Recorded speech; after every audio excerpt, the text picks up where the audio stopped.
اشرح لی صدری ویسر لی امری واحلل عقدۃ من لسانی یفقہوا قولی۔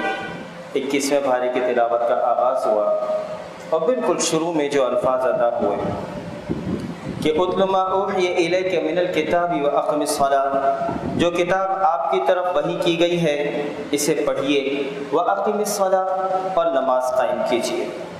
اور پھر اللہ تعالیٰ فرماتے ہیں کہ ان الصلاۃ تنہی عن الفحشاء والمنکر، بے شک یہ نماز کن چیزوں سے روکتی ہے؟ بے حیائی اور برے کاموں سے یہ نماز روکتی ہے۔ یعنی کہ نماز کا جو ایک ایفیکٹ ہے، نماز کا جو ایک رزلٹ ہے وہ یہ بھی ہے کہ یہ بے حیائی اور برے کے کاموں سے روکتی ہے۔ دیکھیں کچھ چیزوں کے کچھ سائیڈ ایفیکٹس ہوتے ہیں۔ بنیادی طور پر یہ جو نماز جو اللہ رب العالمین نے عبادت کا جو تعلق کے ذریعہ جو بنایا ہے، اس میں کچھ ایسی چیزیں ہیں کہ جو انسان پابند ہوگا نماز کا، جو انسان وقت پر نماز ادا کر رہا ہوگا، جو خشوع و خضوع کے ساتھ ادا کر رہا ہوگا، جو محبت کے ساتھ ادا کر رہا ہوگا، جو 5 وقتہ باقاعدگی سے ادا کر رہا ہوگا، جو اللہ رب العالمین کی محبت کے لیے ادا کر رہا ہوگا، جب یہ ساری چیزیں ملتی ہیں تو یہ جو نماز ہے جو محبت سے ادا کی گئی ہے، جو رب العالمین کی محبت کی خاطر ہے، جو مستقل ہے، یہ جو نماز ہے یہ در حقیقت بے حیائی اور برے کاموں سے روکتی ہے۔ اور اس میں بڑی طاقت ہے، اس میں بڑی طاقت ہے۔ اور پھر اللہ نے کہا کہ وَلَذِكْرُ اللَّهِ أَكْبَرُ، بے شک اللہ کا جو ذکر ہے وہ بہت ہی بڑا ہے، وہ بہت بڑی چیز ہے۔ اور پھر اس کے بعد سورۃ العنکبوت کی جو آخری آیت آئی، اس آخری آیت میں رب العالمین فرماتے ہیں کہ وَالَّذِينَ جَاهَدُوا فِينَا لَنَهْدِيَنَّهُمْ سُبُلَنَا، کہ جو لوگ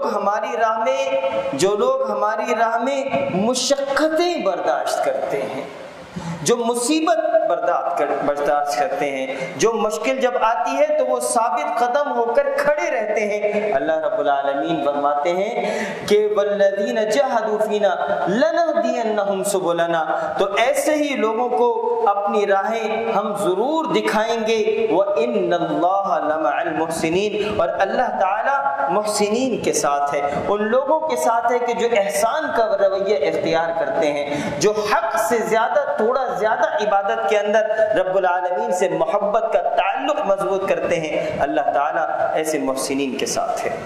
اس کے بعد سورۃ الروم کی تلاوت کا آغاز ہوا۔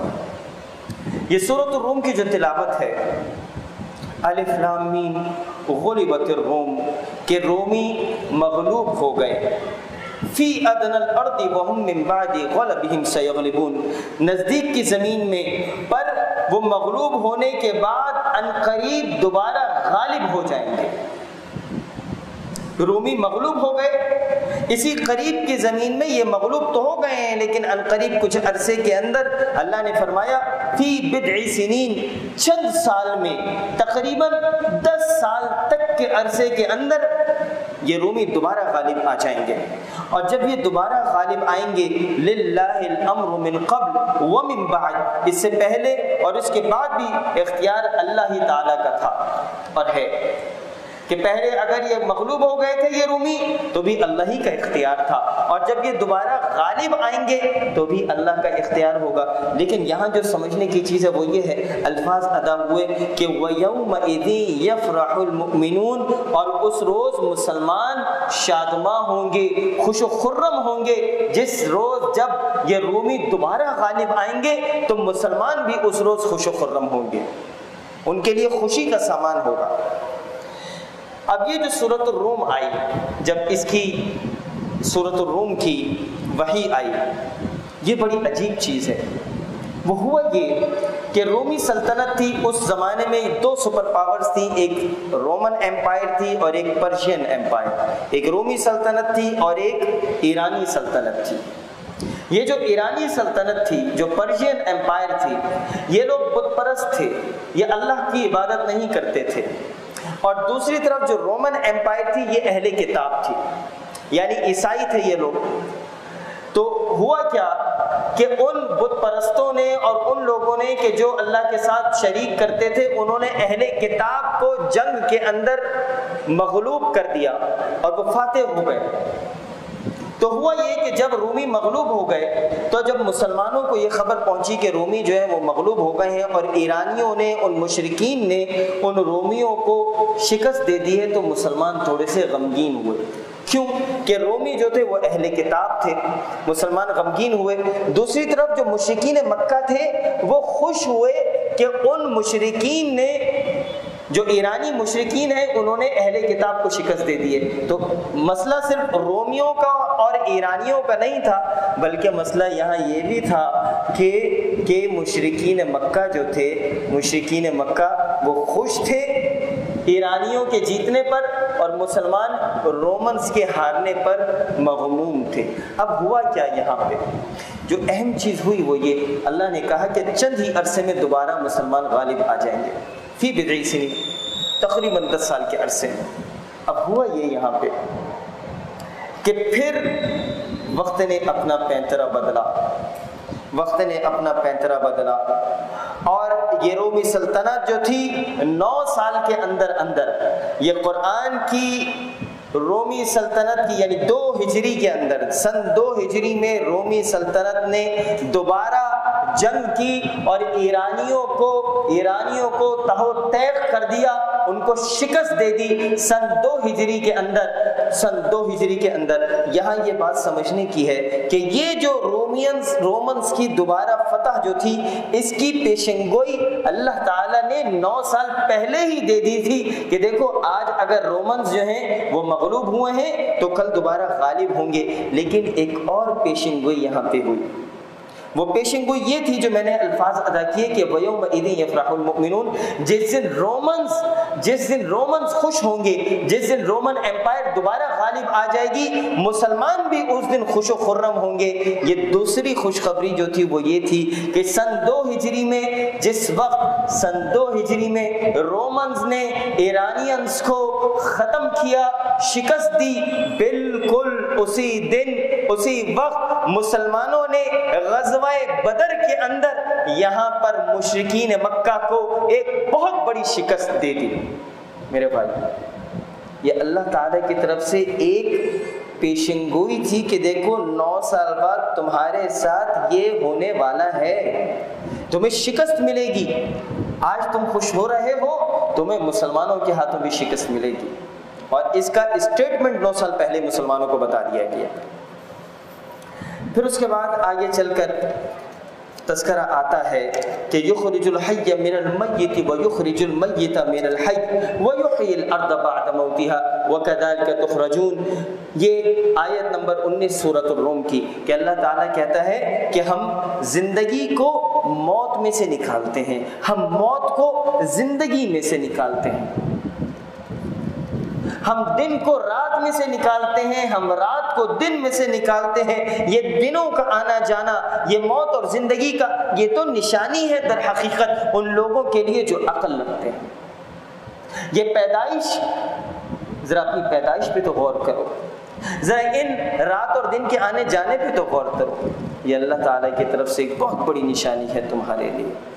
اور پھر آگے چل کر یہاں یہ بات آئی کہ فَأَقِمْ وَجْهَكَ لِلدِّينِ حَنِيفًا، بس آپ یکسو ہو کر اپنا منہ دین کی طرف متوجہ کر دیں، اللہ رب العالمین کی طرف متوجہ کر دیں۔ یہ آیت نمبر 30 ہے کہ اپنے آپ کو ثابت قدم ہو کر اللہ رب العالمین کے سامنے بالکل اسٹریٹ، بالکل اللہ رب العالمین کے سامنے متوجہ ہو جائیں۔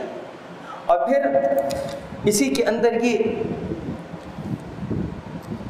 آگے چل کر یہ بات آتی ہے کہ اولم یروا ان اللہ یبسط الرزق لمن یشاء ویقدر، یہ آیت نمبر 37 ہے۔ کیا انہوں نے یہ نہیں دیکھا کہ اللہ تعالیٰ جسے چاہے کشادہ روزی دیتا ہے اور جسے چاہے جس کی روزی اللہ تعالیٰ یہ تنگ کر دیتا ہے۔ اس میں بھی نشانیاں ہیں ان لوگوں کے لیے کہ جو ایمان رکھتے ہیں۔ اگر اللہ کسی کو ڈھیل دیتا ہے تو یہ بھی اللہ کی طرف سے ایک نشانی ہے، اور اگر اللہ کسی کو پکڑ لیتا ہے تو یہ بھی اللہ کی طرف سے نشانی ہے۔ پھر آگے چل کر یہاں پر یہ بات آئی کہ ظہر الفساد فی البر والبحر بما کسبت ایدی الناس، خشکی اور تری میں لوگوں کی بدعمالیوں کے باعث فساد پھیل گیا، کہ یہ زمین کے اوپر جو فساد ہے اور اس تری میں دریاؤں کے اوپر یہ جو بھی فساد ہے یہ کس کی وجہ سے ہے؟ بما کسبت ایدی الناس، یہ انسان کے اپنے ہاتھوں کی کمائی ہے۔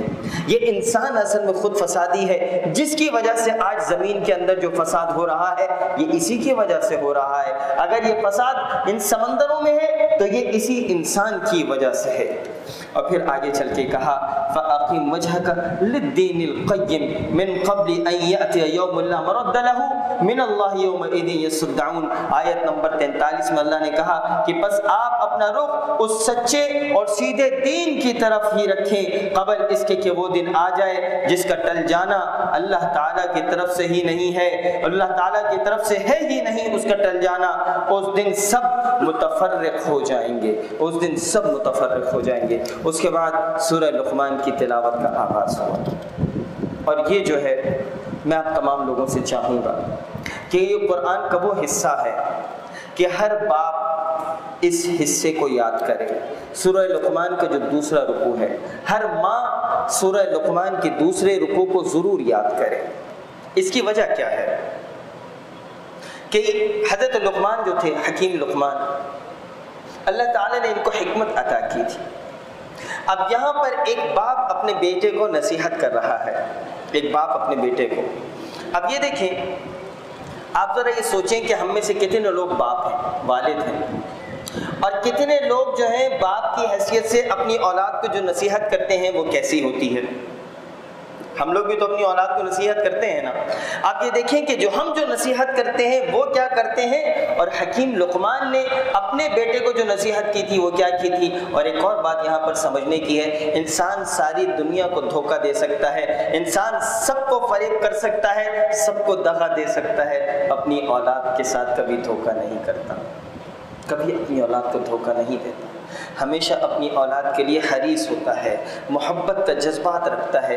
اب یہاں پہ حضرت لقمان نے اپنے بیٹے سے جو بات کی، اللہ رب العالمین نے اس پورے پیرائے کو پوری امت کے لیے، رہتی دنیا کے لیے اس قرآن کے اندر رکھ دیا ہے۔ اب یہ جو نصیحت ہے وہ ہم ذرا سنتے ہیں، اور بہت ہی آسان نصیحت ہے۔ سب سے پہلے حکیم لقمان نے اپنے بیٹے سے کیا کہا؟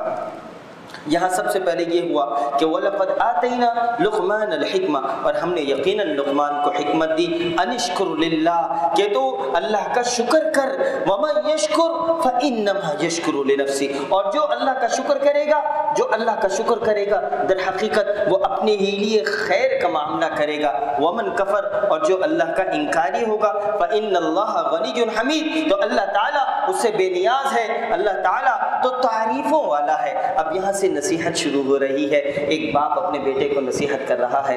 آپ سب لوگ باپ بھی اور ماں بھی یہ دیکھیں کہ کس طریقے سے ایک بہترین باپ اپنے بیٹے کو نصیحت کر رہا ہے۔ اور جب کہ لقمان نے واعظ کہتے ہوئے، نصیحت کرتے ہوئے اپنے بیٹے سے فرمایا، اپنے لڑکے سے کہا کہ میرے پیارے بیٹے، لِابْنِي وَهُوَ يَعِظُهُ، جب اس کو بتا رہے تھے، اس کو تلقین کر رہے تھے، کیا کر رہے تھے؟ یا بنی، میرے بیٹے، لا تشرک باللہ، اللہ کے ساتھ کسی کو شریک نہ کرنا۔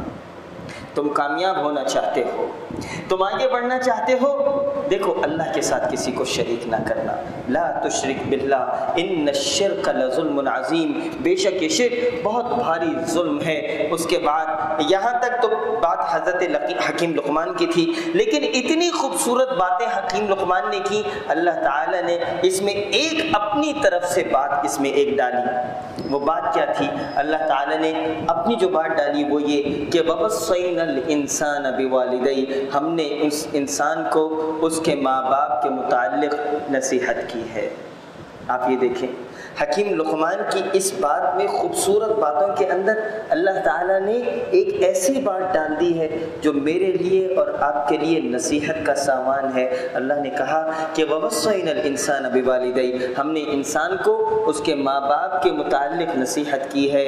حَمَلَتْهُ أُمُّهُ وَهْنًا عَلَى وَهْنٍ وَفِصَالُهُ فِي عَامَيْنِ، اس کی ماں نے دکھ پر دکھ اٹھا کر اسے حمل میں رکھا اور اس کی دودھ چھڑانے کے لیے اسے 2 برس لگ گئے، 2 سال لگ گئے۔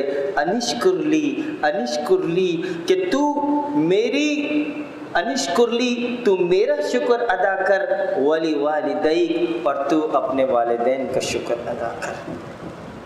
تیری ماں نے تجھے 2 سال دودھ پلانے کے لیے لگا دیے، تیری ماں نے تجھے حمل کے اندر اپنے پیٹ میں رکھا، کتنی تکلیف اس نے برداشت کی، تو 2 سال تک اپنی ماں کا دودھ پیتا رہا، اور اس وقت میں یہ ماں بھی اور یہ باپ بھی تیری تکلیف کے لیے، تیری محبت کے لیے، تیرے آگے بڑھنے کے لیے، تیری پرورش کے لیے انہوں نے سب کچھ قربان کر دیا۔ اللہ نے کہا کہ انشکر لی ولی والدیک، میرا بھی شکر ادا کر، اپنے والدین کا بھی شکر ادا کر۔ الی المصیر، کہ تم سب کو میری ہی طرف لوٹ کر آنا ہے۔ وَإِن جَاهَدَاكَ عَلَىٰ أَن تُشْرِكَ بِي مَا لَيْسَ لَكَ بِهِ عِلْمٌ، اگر وہ دونوں تجھ پر اس بات کا دباؤ ڈالیں کہ تو میرے ساتھ شریک کر جس کا تجھے علم نہ ہو تو تو ان کا کہنا نہ مان۔ یعنی اگر ماں باپ یہ کہیں کہ اللہ کے ساتھ کسی کو شریک کرو تو یہاں پر اپنے ماں باپ کا کہنا نہیں ماننا، بس یہاں تک کی بات ہے۔ پھر اس کے بعد کہا کہ ہاں دنیا میں ان کے ساتھ اچھی طرح بسر کرنا اور اس کی راہ چلنا جو میری طرف جھکا ہوا ہو، جو میری طرف جھکا ہوا ہو۔ تمہارا سب کا لوٹنا میری ہی طرف ہے، تم جو کچھ کرتے ہو اس سے بھی میں تمہیں خبردار کرتا ہوں۔ یعنی اپنے والدین کے ساتھ اگر تم بدسلوکی کرتے ہو تو میں تمہیں خبردار کرتا ہوں۔ اپنے والد کے ساتھ تم زور سے چیخ اور چلا کر بات کرتے ہو، اپنی ماں کو تم جھڑکتے ہو تو دیکھو نہیں، خبردار یہ کام تم اپنی ماں اور باپ کے ساتھ نہ کرنا۔ اس کے بعد دوبارہ حضرت لقمان کی بات شروع ہو گئی کہ اے میرے بیٹے، اگر کوئی چیز رائی کے دانے کے برابر بھی ہے، ان تک مثقال حبۃ من خردل فتکن فی صخرۃ او فی السماوات او فی الارض، کہ اگر کوئی چیز رائی کے دانے کے برابر ہو اور وہ خواہ کسی چٹان میں ہو یا آسمانوں میں ہو یا زمین میں ہو۔ سبحان اللہ، یہ باپ اپنے بیٹے سے کیا کہہ رہا ہے کہ دیکھو رائی کے دانے کے برابر بھی کوئی چیز ہے، اگر وہ کسی چٹان میں ہے، آسمانوں میں ہے اور اگر زمین میں ہے تو اسے اللہ تعالیٰ ضرور لائے گا، کوئی اللہ سے چھپا نہیں سکتا، تم اللہ سے چھپا نہیں سکتے۔ یہ رائی کے دانے کے برابر بھی جو چیز ہے۔ پھر اگلی جو چیز حضرت لقمان نے کہی، اے میرے بیٹے اقیم الصلاۃ، نماز قائم کر، وَأْمُرْ بِالْمَعْرُوفِ۔ اچھا دیکھیں، ہم ذرا اگر دوبارہ اس کو گننا شروع کریں تو باپ نے سب سے پہلے بیٹے سے کہا کہ بیٹا شرک نہ کرنا۔